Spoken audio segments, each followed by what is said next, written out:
Hi everybody, welcome back to my channel. I'm going to be doing a review on this book that I just finished.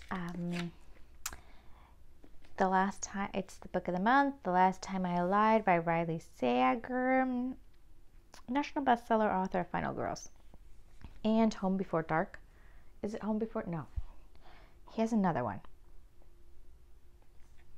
It's in the book of Home Before Dark. I want to say Home Before Dark, but I don't have it on me right now, but it's one of my favorites. And this one is just an OMG. Like, I was like, what? So yes, mind blown. It's about this girl, this camper. She goes to camp, and then three of her campers disappear, and then a couple years later she returns to camp as a counselor, not counselor, but like a counselor teacher, and she digs through of what happened that night. She really wants to know what happened to these three girls, and mind blown. I was like, I wasn't expecting the way the story was going to play out. I'm not going to tell you all the details because, you know, if you guys wanted to read it, it's right here. But I was like, can't believe it. I'm like shocked. I was shocked. I was like, yeah, first you think it's this person, and then you think it's that person, and then really what you think is not what is expected of this. So I'm going to read a little bit of the inside cover, and then I'm going to read you some a little bit of the book. So Truth, Truths, and a Lie. The girls play it all the time in their cabin. Yes, that's the game they play. Two truths and a lie. They tell two truths and one lie, and they have to guess. At Camp Nightingale, Vivian, Natalie, Allison, and first-time camper Emma Davis, the youngest of the group, but the games ended the night Emma sleepily watched the others sneak out of the cabin into the darkness. The last one or anyone saw of them was Vivian closing the cabin door behind her, hushing Emma with a finger pressing to her lips. Now, a rising star in the New York art scene, Emma turns her past into paintings, massive canvas filled with dark leaves and gnarled branches that cover ghostly shapes in white dresses. When paintings catch the attention of Francisca Harris White, the wealthy owner of Camp Nightingale, she empowers Emma to return to the newly reopened camp as a painted instructor. There we go, instructor. Let's see. Where was I? Seeing an opportunity to find out what really happened to her friends all those years ago, Emma agrees. Familiar faces, unchained cabins, and the same dark lake hunt Nightingale. Even though the camp is opening its doors for the first time since the disappearance, Emma is even assigned to do the same cabin she sleeps in as a teenager, but soon discovers a security camera, the only one on the property, pointed directly at its doors. Then cryptic clues that Vivian left behind about the camp twisted origins begin surfacing. As she digs deeper, Emma finds herself sorting through lies from the past while facing mysterious threats in the present also.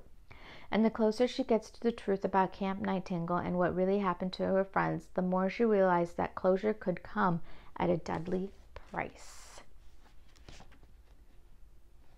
So I'm going to read a little bit of the beginning. This is how it begins. You wake to sunlight whispering through the trees just outside the window. It's a faint light, weak and gray at the edges, dawn still shedding the skin of night, yet it's bright enough to make you roll over and face the wall, the mattress creaking beneath you. Within that roll is a moment of disorientation, a split second when you don't know where you are. It happens sometimes after a deep, dreamless slumber, a temporary amnesia, You see the fine grains of the pine plunk wall, smell the traces of campfire smoke in your hair, and know exactly where you are. Camp Nightingale. I might be saying it wrong.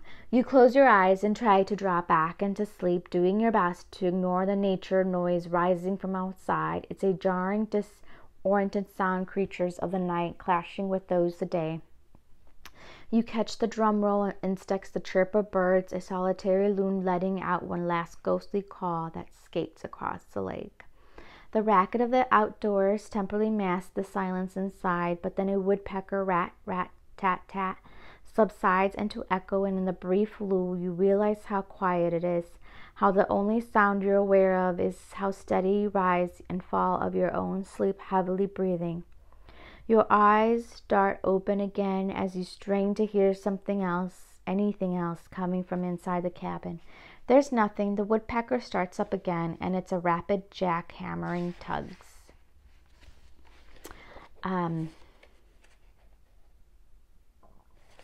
So it is such, and the characters in here, you wouldn't guess. So let me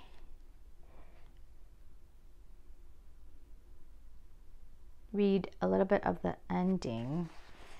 Let's see.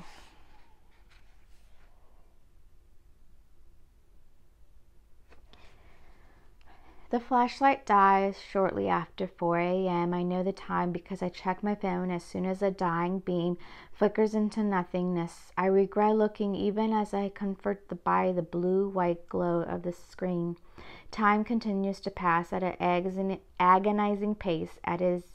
It's as if the minutes last longer down here, stretching themselves until a single hour feels like 3. Wanting to preserve as much battery as possible, I shut off the phone and return it to my pocket. Then I sit in darkness. To complete it feels like death. Nothing but black emptiness. I start to shiver, realizing how alarming cold it is down here. The pool of fridge water doesn't help. Ditto my wet clothes, which cling to my clammy skin. My body trembles, my teeth chatter, yet none of that keeps me from dozing off as I huddle against the side of the cave. My knees pull to my chest. Each blink in the darkness somehow ends with me falling asleep, only to bolt awake with a spasm of pain and a startled yelp. I'm beyond exhausted, if such a thing existed. I can't remember the last time I slept. I guess it was this morning when I woke up inside Dogwood. I turn on my phone and do another time check. 4:30. Darn. That's not really what it says, but you know. I then look for a single, once again finding none. Double darn. I turn off the phone and count the passing seconds, saying them aloud in the echo chamber of the cavern. 1, 2, 3. When I blink my eyes, stay closed. 4, 5, 6. I suddenly too tired to speak, but the counting continues now in my thoughts. 7, 8, 9. I sleep after that for how long I have no idea. When I wake, it's with another pain-filled jolt. Me still counting the number flying from my parched lips. 10. So I really highly recommend this book. I will link all the information below. Book of the month. Great author. Check him out. Riley Sager. And this is the last time I lied. Thanks for watching. Don't forget to like, subscribe, comment below, and I will hit that notification bell. And I will certainly see you guys in the next one. Bye.